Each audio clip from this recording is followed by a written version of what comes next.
The day I strolled into the bustling Walmart store in downtown Los Angeles for my new job, the city's cacophony surrounded me. The blaring sirens, the throngs of people, and the perpetual hum of activity formed a stark contrast to the small town I had left behind. The store's bright neon lights illuminated a cavernous space that seemed to stretch on forever.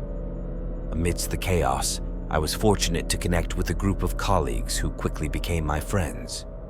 There was Maria, a lively cashier with a flair for storytelling, Carlos, the soft-spoken stock clerk, and Lisa, the assistant manager with a dry sense of humor.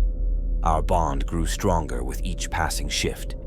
On our breaks, we would huddle in the employee break room, sharing anecdotes and laughter.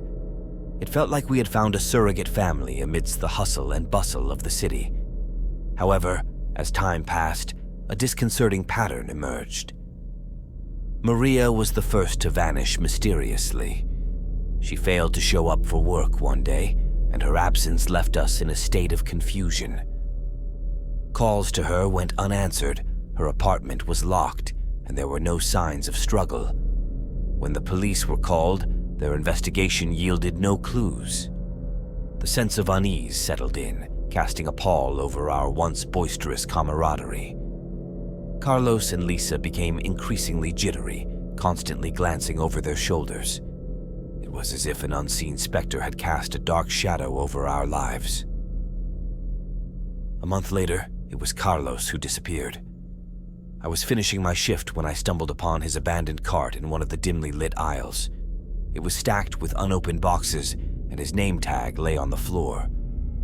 Panic coursed through me as I called out his name, but my voice echoed in the empty aisle. The police were called again, but they were as baffled as we were. Lisa was now the last remaining member of our group, and the ominous atmosphere became suffocating. We stuck together, texting and checking in on one another. But one chilling night, Lisa's messages abruptly ceased. I rushed to her apartment, pounding on her door, only for it to creak open, revealing an empty, eerie interior. Her apartment appeared untouched, but Lisa had vanished without a trace.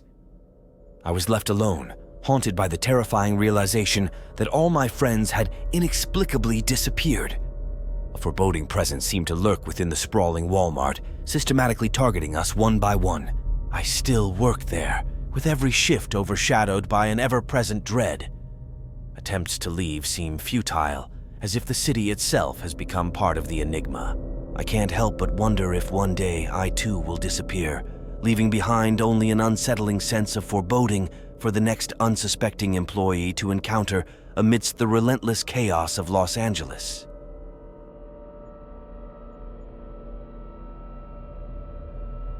I never thought something like this could happen to me. It started innocently enough, as most terrifying experiences do. I was a 21-year-old college student trying to make ends meet while juggling classes and a part-time job. My sanctuary was Walmart, the local grocery store, a place of familiarity in my otherwise chaotic life. It all began on a chilly evening in mid-October. I was navigating the familiar aisles, pushing my squeaky shopping cart while I mentally ticked off the items on my list. It was a quiet night, and the fluorescent lights overhead cast eerie shadows along the aisles. I reached for a box of cereal, and that's when I saw him for the first time. He was a nondescript man, perhaps in his late 30s, with a scruffy beard and a baseball cap pulled low over his eyes.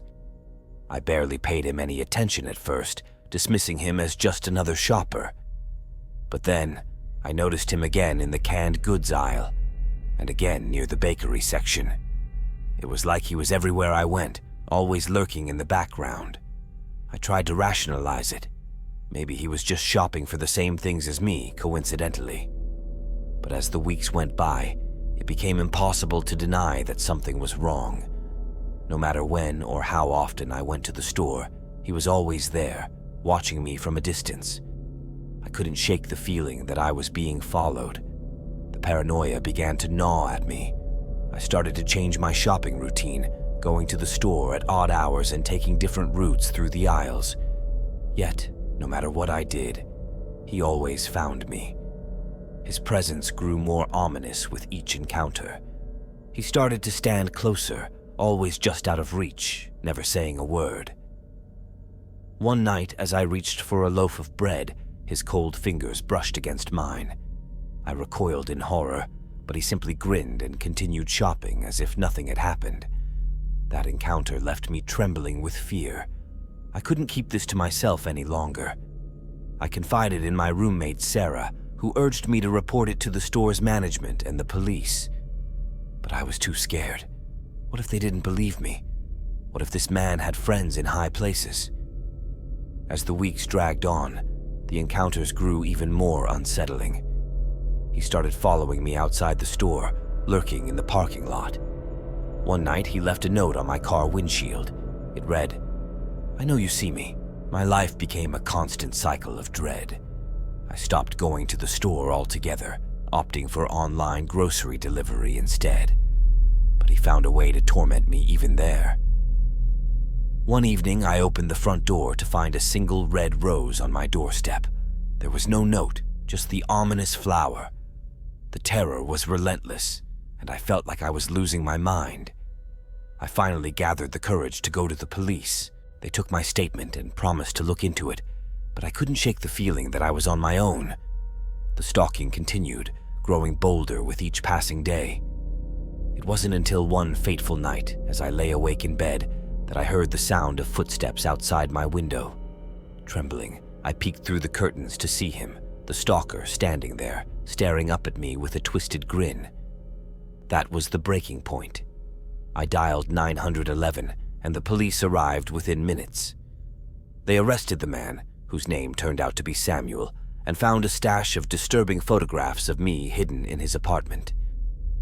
Samuel was charged with stalking and harassment, and I obtained a restraining order against him.